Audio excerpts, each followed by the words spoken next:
Welcome to the most listened to golf in the world, the Fairways of Life show, on air, online, and around the world, with the most candid interviews,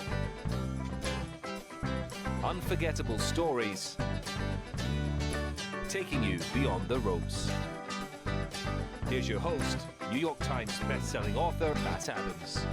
What's going on, folks? Welcome into the Fairways of Life show. I am so pumped about today's show. You know, when we started the Fairways of Life show back in 2006, the reason why we started it was to get a chance to speak to legends of the game so that we could capture the history of the sport in their words and from their eyes. And today, we are joined by a World Golf Hall of Fame member that has had a hugely distinctive impact on the game in a variety of different areas of note. Tom Kite was inducted into the World Golf Hall of Fame in 2004. 37 professional wins to his credit. 19 times he did that on the PGA Tour. He won the 1992 U.S. Open at Pebble Beach. He won the 1989 Players. 7 times he represented the United States on the Ryder Cup team. In 1997, he was the team's captain. He had 10 wins in the PGA Tour Champions, including another major championship there. But that wasn't all the stuff that he did. The impact that he had from the equipment area, the impact that he had in the fitness area, all of which I plan on discussing with him today. But get this. This is what I mean about the significance of this, that I think for some reason through the sands of time, this significance people start to forget about. And I'm glad that we have this opportunity to remind and to discuss. Tom Kite played in 109 major championships. He had 27 top tens. In 109 major championships, 27 top tens. He had 16 top fives. All told, he played in 1,150 tour events. Along with his 29 wins, he had 49 runner-up finishes and 37 third-place finishes. That means he averaged a top 3 finish every 10 events for 6 decades of professional golf. Are you kidding me? He played in pro events in the 70s, the 80s, the 90s, the 2000s, the 210s, and the 220s. That is the man that you'll be hearing from today. It's a pleasure to welcome Tom Kite to the show. Tom, thank you for your time, my friend. How are you doing? How are you feeling? I'm doing great, man. Nice to be with you today. It's incredible. I mean, all of this is incredible. There are so many different places, Tom, where we could start because of the impact that you have made on golf history. And I do intend to get to them. But I thought if you would allow, obviously I want to talk to you about the 92 U.S. Open, and I will. But I wanted to go down the road of some of those events that you featured in that were so distinctive. Let me give you an example, folks. At the Masters, you came in second or shared second in 83 and 86 and 97. Let's start talking about 1983 for a second when Seve ended up winning by 4 strokes over you and your Texas friend, Ben Crenshaw. It's incredible. Your thoughts about that year? Well, I mean, obviously Seve was at the peak of his game at that time. He was one of the world-class players and had done so many things up to that point. And, that was also the time frame that I was really starting to play well. I really started coming into my own in the really the late 70s and into the early 80s. 81 is really kind of my first big year that really got things going. And it was a great run. And, Seve, when he was good, he was very, very good and hard to beat. In 1986, championship final round, 15th hole, you're tied, 3-way tied for the lead. Right. From the eyes and from the perspective and from the heart of Tom Kite, if you could share with us what happened through those final holes, right down to the birdie putt at 18. But I don't want to define it. I'm going to ask you, if I may, what are your thoughts about what took place on that Sunday? What do you remember? Well, it was an incredible day. It was really kind of one of those interesting days where the eventual winner of the tournament was really not even in the picture until right at the very end. It's like a guy coming from way back in the pack, and all of a sudden this horse has this strange burst and overtakes the entire field. But throughout most of the day, it was a competition between Greg Norman, Seve, and myself. And Nicky Price was there early on, but he struggled a little bit on the front nine. So by the time we got to the back nine, it really was a competition between the three of us. And Jack was a couple of groups ahead of us, and I guess three groups ahead of Nick and Greg. And again, he was, up until the very end, he was an afterthought. He was just kind of one of those role players. And of course, if you play the last 10 holes at Augusta National in 7 under par, you're going to pass a lot of people. And he ended up passing the whole field and ended up winning the tournament in what, as you said, arguably is maybe the greatest Masters that there's ever been, or certainly one of the most memorable Masters that there've been in a long, long time. Did you know what was going on in front of you with Jack Nicklaus, by, as they say, by the cheers, by the way that the patrons were reacting? Could you tell in your heart what was going on? Well, you knew some stuff was happening, that's for sure. But you have those roars and the cheers that the patrons have there at Augusta National. And of course, it just down in the valley, it just echoes through those pines, and so you know what's going on. And of course, Augusta National has always prided themselves on really cool leaderboards. They're not electronics like we have at so many of our tournaments, but this is the old style where they actually get up there and they set a number in there, and so when they put the number up there, the crowd reacts. Not only the crowd that saw the putt go in, but then the people, when they put the number up on the scoreboard on a couple of different holes, then that crowd reacts. So you get all the emotion and everything going on, and it's really hard. I would say with the leaderboard the way it is at Augusta National, it's probably more difficult to avoid the leaderboard than it is at any other tournament. The electronic scoreboard, you can kind of put it off in the back of your mind and get it out of sight. But those leaderboards at the Masters are they're in your face, they're huge, and they evoke some unbelievable responses from the patrons and from the players. The evoking of responses, and specifically the emotions that you were talking about, in 1997, when you finished second to Tiger that year, were you able at that time, did you realize immediately the significance of that victory, or did it take some time for you, or for the golf world, if you please, to have it kind of settle in as to what just happened? Well, Tiger burst on the scene in '96, and everybody, had a real interest into what he was going to do, because he came with so much notoriety, and his reputation was so huge. And of course, I was with Ben Crenshaw over the weekend, this past week, and he reminded us of a great story. We were playing a course down in Houston called Carlton Woods. And Ben was reminded, he said, when Tiger came on the scene, somebody asked Seve Lau what he thought of Tiger Woods. And he said, I really don't know, because I haven't played it yet.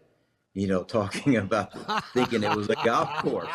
And it was kind of like, oh my gosh, so we were at Carlton Woods, and it reminded that. But, for the most part, everybody knew about Tiger and knew he was going to have a great career. And that was the year that the Masters Committee reacted. That was the first effort to Tiger-proof a golf course, to try to set up a golf course so difficult that even he would have trouble playing it. The problem is, when they did that, it played right into his game plan and worked perfectly for him, because Tiger was longer than anybody in the field at the time. I mean, even though he's a skinny little kid, he had mega speed and hit the ball way longer than everybody else. And they got the greens rock hard. And so everybody was going in there with more club and having trouble stopping the ball and getting it close to the hole. And of course, Tiger's going in there with less club, hitting it hard, spinning it like crazy, and getting it much closer to the hole. And then on top of that, he had a great week of putting where he went the entire week and did not have a 3-putt. And all of a sudden, you get a 12-shot victory. And in my case, I kind of got off to a little bit of a slow start, like, even worse than what Tiger did. Tiger started off with 40 on the first 9 holes, but I started off with 77 the first day. So I was struggling like crazy just to make the cut. And when I made the cut with a good second round, that moved me up and into nice position. And then I just kept playing well. So I had a good second, third, and fourth round, and allowed me to finish second, though a distant second. Yeah, it's amazing. Yeah, that second and third round, folks, to his credit, not even the final round, 69, 66, and 70 for Tom Kite after that opening round.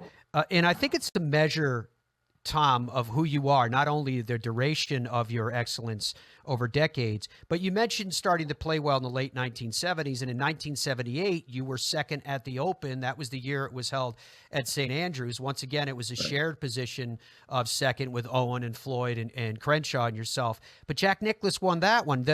The people that you tangled with to win your events over that span, it's mind-blowing when you think about it. And to think that you finished second to Jack Nicklaus at St. Andrews, again, it's just, when you think that it was 1970, all of it, for all those reasons, it's head-scratching to think about how long your duration of competitiveness and excellence was. Well, I was lucky. I had a lot of good breaks, and I was able to avoid injuries throughout most of my career. But I was able to hang around a lot of really good people, and of course, a lot of that advice came from Harvey Penick. His line of go to dinner with good putters meant hang around a lot of really good players and really good people that had great attitudes, and so I think a lot of my longevity is the fact that. Other than the fact that I absolutely love hitting golf balls and I love playing golf and I love competition, is the fact that I was able to surround myself with friends and family that really encouraged me and allowed me to chase my dream and to some degree have some success. Yeah, to some degree. This man is a member of the World Golf Hall of Fame, a major champion, and as we talked about, some very close calls and some very distinctive majors. When we come back, I want to talk to him about the one that he did break through on and why that one was so incredibly distinctive. The stage alone, Pebble Beach, already tells you that drama is inherent. We'll have that story as the Fairways of Life show continues with the legendary Tom Kite right after this. For decades, Superstroke has owned the greens. The biggest wins, the biggest moments. Trusted by more tour players than any other putter grip in the game. But we didn't stop there. We reimagined what a swing grip could be. Revel isn't just a new product, it's the next chapter of performance. And it didn't take long to prove it. From the first tee to the final putt, now every shot deserves Superstroke. In Ireland, golf is more than just a game. Come and experience our world-famous links courses and our world-famous Parkland courses, all set alongside world-famous scenery. And visit our world-famous historic sites.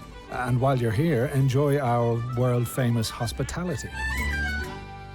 Fill your heart with Ireland at ireland.com/golf. Ben Hogan Golf Equipment is back.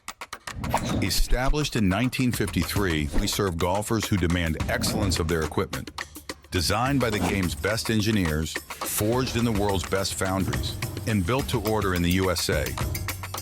Don't settle for off-the-rack disappointment. Elevate your game with custom clubs at direct consumer pricing. Exclusively at benhogangolf.com. That's benhogangolf.com. When you play PXG, everything clicks. That's the sound of confidence, of performance, of knowing your new PXG Gen 8 irons and new Lightning woods are designed and custom fit for pros and golfers just like you. A better game is just a click away. Visit pxg.com to learn more. PXG, you've never played like this before. Every golfer dreams of reaching the next level. FlightScope Nevo Gen 2 gives you 18 data parameters with the accuracy you demand to improve your game, all measured with FlightScope's patented fusion tracking. Its 6-hour battery life gives you uninterrupted play and practice outdoors and indoors. Tee it up on the included simulation bundle. See your shots come to life with the FlightScope AR Tracer. Have fun, improve your game, shoot lower scores with no required subscriptions. Buy your FlightScope Nevo Gen 2 now at flightscope.com.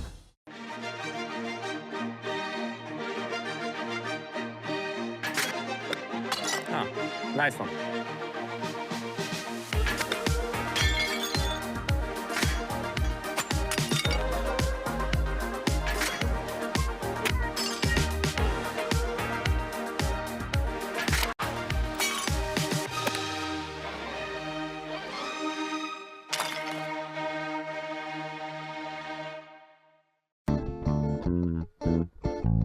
Welcome back to the Fairways of Life show. Our guest is the legendary Tom Kite, a member of the World Golf Hall of Fame. That picture that you're looking at, I asked Andrew to zoom in on it because that's actually to my upper left. That's in the studio. That's in the Fairways of Life studio every day.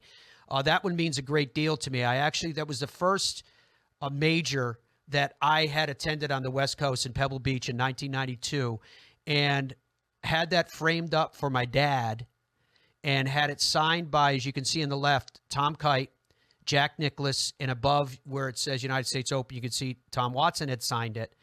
And when my dad passed away, they gave the picture back to me. And so we have it hanging up here in the studio, and it is so cool. And I'm not going to take it out of that frame. I'm not going to have Graham and Tiger sign it ever. It's going to stay just the way that it is forevermore.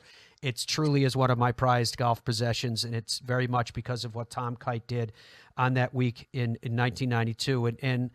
Tom, I remember from early on in that week, the weather, at least from the perspective of the wind, but it was more than that, but the weather, at least from the perspective of the wind, was really unsettled. And it didn't diminish as the week carried on. I'm sure if people go on to YouTube and watch the old videos, they'll see on Sunday that it was sunny, but the wind was so stout. I guess just from the beginning of that U.S. Open at Pebble Beach, what were your memories early in the week in terms of how you were feeling, how you were playing, what your hopes and expectations were? Well, the really interesting thing about that, Matt, is that if you recall, the first part of the week before the tournament ever started, all the guys were talking about what a fair setup it was, that it was, one of the fairest setups that the USGA had ever had for a U.S. Open, which, if you understand where a tour pro comes from, that means that they think they can get it. They think they can make some birdies out there, and that there are some opportunities. Greens were a little softer, fairways were a little softer, and the conditions were ripe for shooting some low scores. And on Thursday and even into Friday, we had some really nice weather conditions, and it did result in some low scores. And it was the first time a player ever got it to double digits under par in a U.S. Open championship, and that was Gil Morgan. He eventually got it to 12 under par, which was an incredible score at any U.S. Open. But there were a number of other players that were playing pretty well and hanging in there. But Friday afternoon and into Saturday, everything changed. The weather conditions got progressively worse, and the USGA, trying to toughen up the golf course, started drying out the greens and drying out the fairways, and they didn't put a lot of water on that golf course. And with those high winds that eventually came in there, the golf course almost became unplayable. to the testament that, even though 12 under par led the tournament at one time, I ended up shooting 3 under par and won the tournament by 2 shots, and only 2 people shot under par for the entire week. So, it was almost like 2 different tournaments. It was, what happened the first part of the week, where it was very gettable, and then the vengeance of the weather and the vengeance of the USGA took its toll on everybody. The image that's indelible, I think, for most people about that U.S. Open was you on the par 3 7th. And everyone looks at it and says, with the shot that you hit, and this ties into part of your story that is so classic, which I want to get into in detail about you with the 60-degree wedge and all the rest. But it really started from the tee shot. And I wonder if you could just talk to us about that iconic hole and the role that it played on that championship Sunday. Well, I mean, the golf course was incredibly difficult all the way through. And there was, everybody was leaking oil and throughout, from the word go. It was just so difficult. And by the time we got to number 7, it was like, holy moly, this is somehow let's just survive this thing. And it's hard to imagine the conditions so difficult that on a 105-yard downhill par 3 that players would be hitting 8 irons and 7 irons and 6 irons and 5 irons, just trying to do anything to get the ball to somehow stay underneath the wind and try to control it. Out of the last 15 groups, the last 30 players that came through, one person hit that green in regulation from 105 yards, and just shows you the difficulty of that. I took a 6 iron and tried to knock it down and tried to hold it into the wind, but again, the wind was so strong that it took my ball way left of the green, as it did so many other players, and just had this pretty difficult shot coming over the edge of the bunker to a rock hard green. The only saving grace that I did have was that it was playing slightly into the wind. But if you watch that shot and watch its reaction on the green, you can see that ball would have gone quite a distance away past the hole had it not hit that pin. But hit the pin dead center and fell in, and you can tell from my reaction it was just a sign of relief. It was like, wow, something good happened. But now I've got 8, 9. I've got 11 straight holes. What's going to be almost pure hell trying to get to the clubhouse. Do you think about that victory every single day? Is that where your mind goes when you're looking at the dancing embers of the fires and maybe a drink in your hand and reflect? Well, Matt, I walk into my study and I've got the flag from the 7th hole that flew on that thing hanging on the wall in there, and so it's kind of hard for me not to. But the green superintendent after I won the tournament, he said, "Is there anything I can do for you?" And most of the time, players like to get the 18th green, but my caddy Mike Carrick, he had dibs on the 18th green flag, and I wanted number 7 for that reason. It's absolutely incredible. You heard me mention the club chosen to extract that shot from its position on 7, which, by the way, was the grass between the ball and the wedge face, and when you hit that shot on 7? Oh yeah, for sure. It was, I didn't have a terrible lie considering how deep the rough was. The problem that I had is where I hit it is the place where people exit the 7th green going to the 8th tee. And so all the grass was leaning into me as I'm coming through there. So it's, it wasn't sitting way down like so many lies we had that week, but right into the grain. So it was not an easy shot at all. Now, using a high lofted wedge, and this is what I'm getting at, folks, talking to you about the significance of this man that you're hearing from right now. He impacted the game and changed the game in multiple ways. One of them was the adoption of a 60-degree wedge. And when he did it, it was not normal, and it was met with a lot of raised eyebrows. But there was science behind it and conviction behind it, and then, of course, he proved it through execution. Could you talk to us, Tom, about that very important part of your history that now is just a regular part of the game that people who are very, very good with that surgical part of the game have you to thank? Well, I thank or criticize me for that. I know a lot of people have trouble with the lofted wedge, and I think it's a great advantage to have that much loft in your bag, especially if you're playing some of the difficult golf courses that we play now. That was an idea that came out of Dave Pelz, the short game instructor, and Dave was a good friend, and he came out on tour and watched a number of us in our endeavors to play well. And of course, I had a pretty good short game. It was really good, but Dave kind of kept some stats on a number of us, and he came to me in the early 80s and suggested that if I put a 60-degree wedge in, or a more lofted club, the normal loft on a sand wedge in those days was 56 degrees.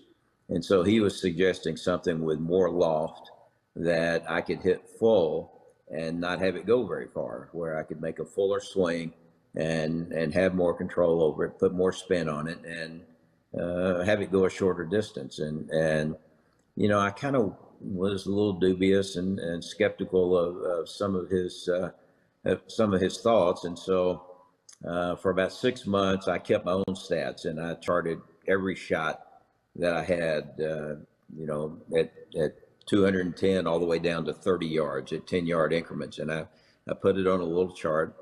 And I found that when I was hitting a full shot, I had tremendous control over the distance. But the dispersion was left and right, especially when I got up in the 190s and 200s and stuff like that.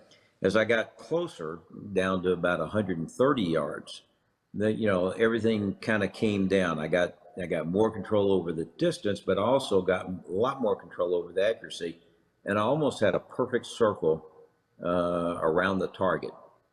When I got inside 100 yards, and especially inside 70 yards, what I found was that I had great control over the accuracy, but less control over the distance. And so, what I would find is that I hit a lot of really good looking wedges and would come up 15 or 20 feet short or 15 feet past.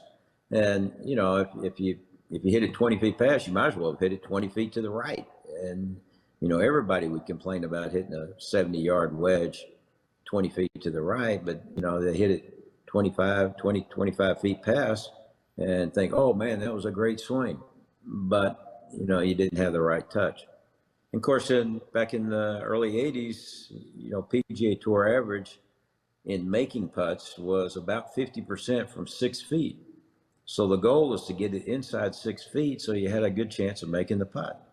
And when I found out that Dave was right, I put a club in there that had more loft and shorter length shaft. And when I came out of my shoes and just hit it as hard as I could hit it about 70 yards.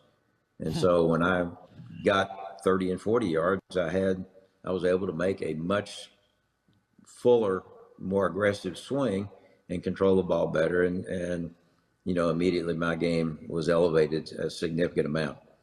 Should have got a patent on it. If I had, I'd been much better off. But I did have it to myself for about 2 or 3 years until everybody started seeing my stroke average going down, and then they started copying it. That's so classic. And that year that Tom's talked about, 1981, remember, he was tops of the money list and everything else. Players watch what other players do. I remember hearing the story about Gene Sarazen when he first came out with the 56-degree sand wedge. It was a Wilson sand wedge, and he had it at the Open. He put it head down. He had the grip sticking out because he was afraid too many people would see it, and the officials as well. We're going to continue with Tom Kite on the Fairways of Life show this morning. When we come back, I do want to talk to him about he played during a time started in which what I call when Giants roamed. were some of the greatest players the game has ever seen. I'm not talking about depth through 156 players necessarily. I'm talking about 20 to 30 players that it was like a bar fight every single week. Look how many of them are in the Hall of Fame. Look how many of them are major champions and more. That is a direction that we shall go down. He was talking to us about the people that he surrounded himself with and how that contributed to his success. This is part of those people that he surrounded himself with. Harvey Pinnock is part of those people he surrounded himself with, and more with Tom Kite right after this. Tom Kite is my guest in the Fairways of Life show today. So, Tom, when you won that 1992 U.S. Open, did it validate? And I don't necessarily mean to the world, at the time when they're saying you're the best player that hasn't won a major yet, what have you. But you won. You're a major. Now it's yours. Did it validate what you already knew? Did it change anything? How much of a relief did it take off your shoulders at the time? Well, I think in terms of what people perceive as my career, yeah, I think to some degree it validated that. Somebody's always got that title of the best player to not win a major championship, and unfortunately, I had it for a long, long time. I think it's really unfair when people start talking about, oh, he's the best player never to won a major championship, and he's 28 years old.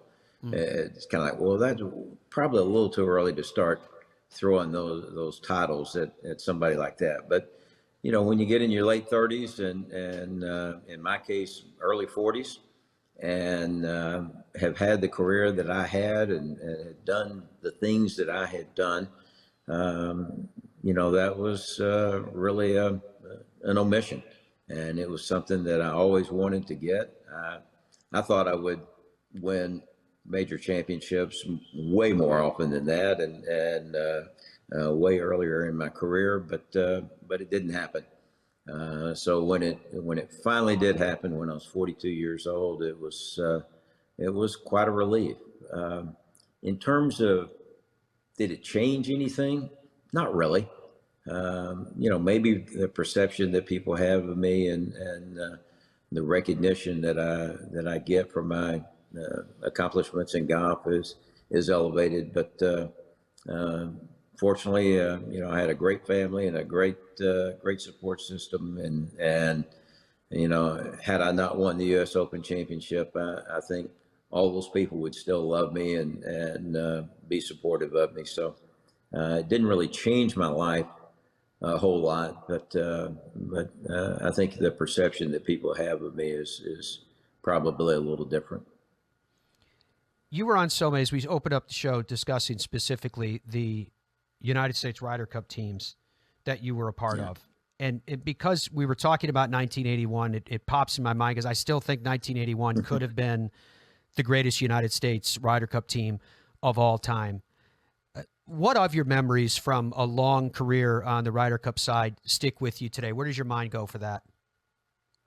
Well, it's interesting. We were just down in Houston and at the Insperity tournament, and at the Pro-Am dinner, they have an award that Dave Marr Jr. gives out to one deserving player, and Marco won it this year, which is very deserving. But Dave Marr was the captain of the '81 Ryder Cup team, and so anytime we get around Dave Jr., that subject comes up, and we had this event called the Greats of Golf, and Trevino and Watson and Player and Nicklaus, and there were so many members of that Ryder Cup team. There were 8 members that were down there for the Greats of Golf that were on the 1981 Ryder Cup team, it was great to get around those guys because historically that was acknowledged to be one of the best, if not the best, American Ryder Cup team there's ever been. I guess it's kind of like the dream team in basketball. That first Olympics, when you had the dream team go in there, when you look back, the 1981 Ryder Cup team is golf's version of that. It's incredible. The last time I had the pleasure of seeing you in person and shaking your hand was at the Ryder Cup in Rome. Mm-hmm. Right. When you look at where the United States Ryder Cup team is now, I'm going to try to ask the question straight up so I don't in any way lead you. What are your thoughts in terms of where things are at? Well, I think, the professional game right now is not in a great place. I think golf is in a phenomenal place. The amateur golf and, the fact that so many people are playing, people have been trying to get the game to grow for decades, and all we needed was a pandemic to do it. And, all of a sudden, more and more people are playing golf and enjoying the game. And there's so many different ways of playing golf now with Top Golf and all sorts of different vehicles to go out there and take advantage of the game. But the professional game right now is in a especially on the men's side, specifically on the men's side, is not in a good place. When you start taking some of the top players and you take them away from the tournaments, it dilutes the field, and what's going on right now is really sad in my mind. And the bad thing about it is that it's all about money. And golf, I'm a professional athlete, so I played for the money, so I understand it. But there's always been something about golf. It's just you play for the history, and if you create a little bit of history, well, then you make some money and you do well. And, I know a lot of players have different lifestyles, and what's enough for one person might not be enough for somebody else. But, the PGA Tour provided for a lot of players and did a very good job of that, and provided for them and their families, and beyond their families, it provided for foundations that they've set up and allowed them to do charity work and give back to the game and support hospitals and support causes that are meaningful to them. And I just have a tough time thinking that anything could be better than what the PGA Tour has offered throughout the years, and to have these players become so single-minded that, I want money for me and I want money to take care of my family. Well, your family's taken care of probably 5 or 6 generations down the line, long before you jump ship. So, I'm kind of sad with what's going on in the men's professional game right now. More with this legend coming up. The PGA Tour Superstore is presenting sponsor of the Fairways of Life show, the #1 golf retailer in the land. Find what you're looking for. Shop with the pros at your happy place. My name is David McLeod, golf course architect for the latest course at Streamsong. Welcome to Bone Valley.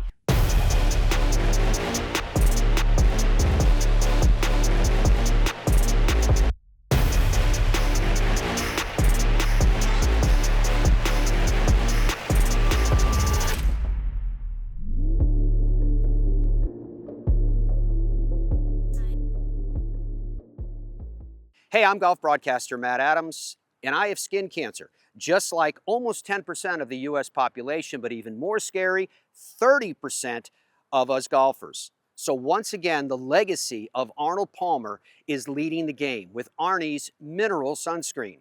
It's a lightweight SPF 50 mineral-based sunscreen that's clean, safe, non-greasy, and no fuss.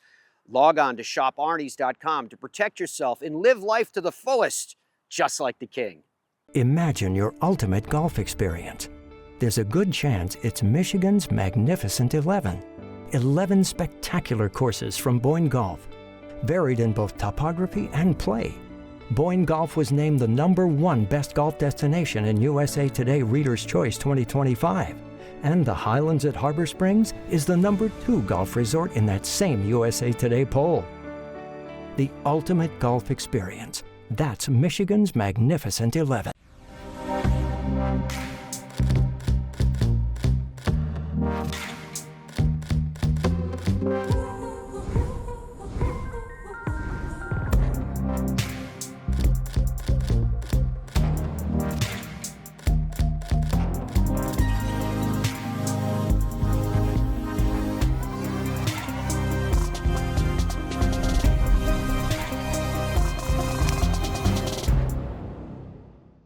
When you play PXG, everything clicks. That's the sound of confidence, of performance, of knowing your new PXG Gen 8 irons and new Lightning woods are designed and custom fit for pros and golfers just like you. A better game is just a click away. Visit pxg.com to learn more. PXG, you've never played like this before.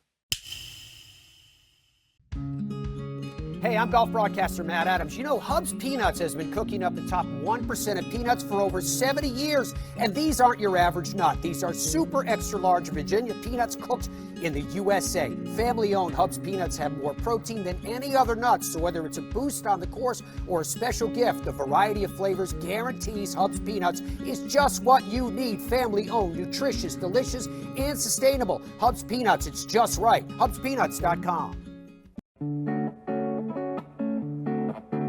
When I have mentioned a couple of times, and you do through just the weaving of your stories naturally because it's your life, that your entire career you have had touchstones, epic battles, and crossroads with the game's legends. When we were just talking about the Ryder Cup, for an example, most singles points won.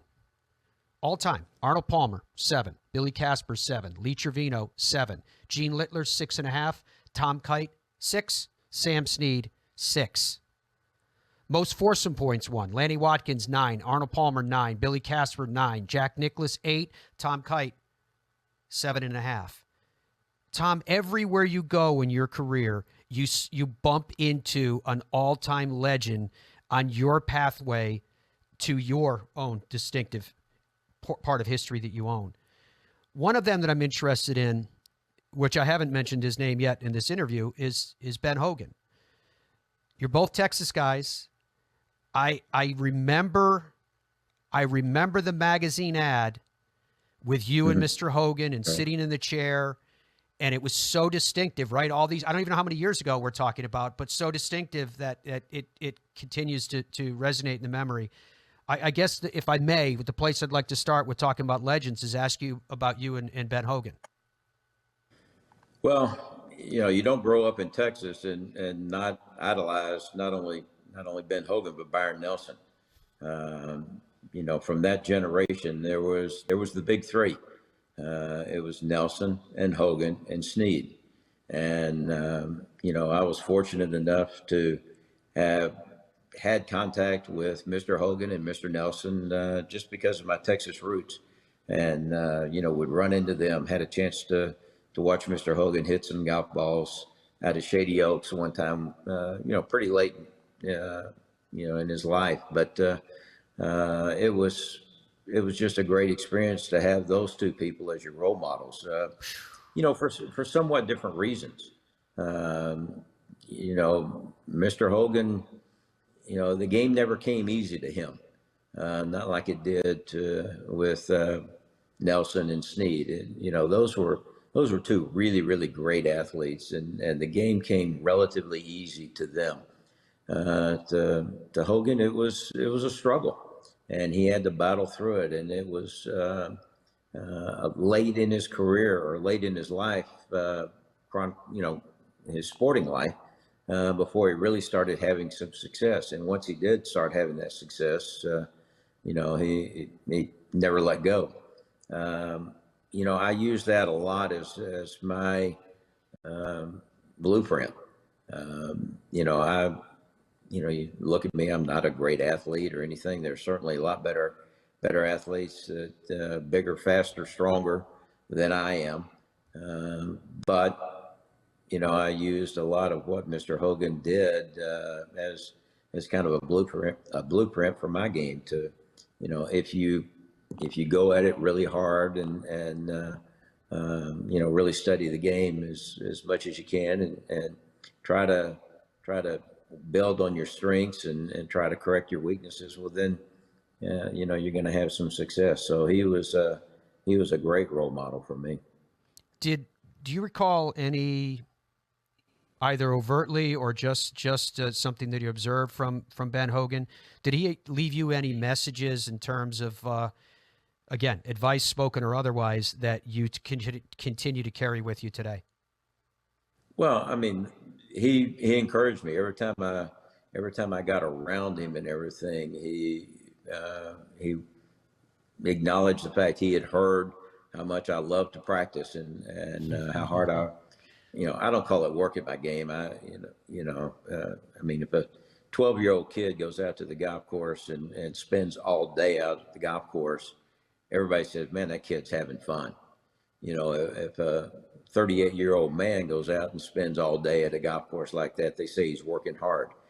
I don't really understand the difference. To me, it was always fun to try to figure out how to play the game and try to, better myself as much as I can. But, he heard and observed how much I love to practice and tried to work on my game. So he was always very encouraging for me to continue to do that. And when I had success, when I won the Players Championship, when I won the U.S. Open, obviously I got some very, very nice letters from him that I still treasure to this day.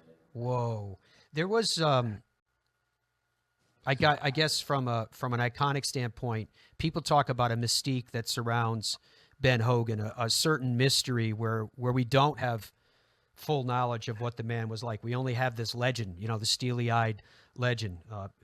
What was it like when you were around him as another man, as another human being? Was he the steely-eyed Ben Hogan that we're told about, or was there a true warmth there with him? Well, for me, there was the warmth. But, I came in contact with him after his playing days were over, so I really can't address what he was like when he was playing. I'm sure he was very difficult to play against and was very focused on his game, and was obviously very, very difficult to beat. But by the time I really got to spend a lot of time with him, when I signed with the Hogan Company, and he was in the, he would go hit balls from time to time, but he was mainly in the factory, and every time I went up there, he was super welcoming to me, and have a really good friend who was a pilot for American Airlines, and he was is an avid golfer, and he would always go into the bookstores and try to find any of the great books and magazines that had some golf articles or were surrounded on or were concentrated on golf. And he picked up a couple of the Life magazines. There were two articles, one in '54 and one in 1955, that talked about Ben Hogan and how he was playing, and keying on what his secret was and everything. And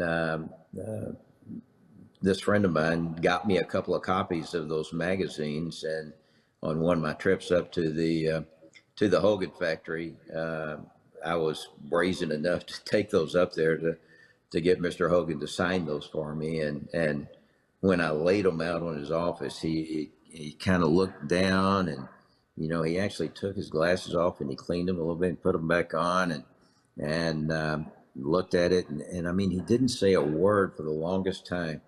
And then finally he looked up at me and he said, that looks like a pretty good golf swing to me. And I said, yeah, I think so.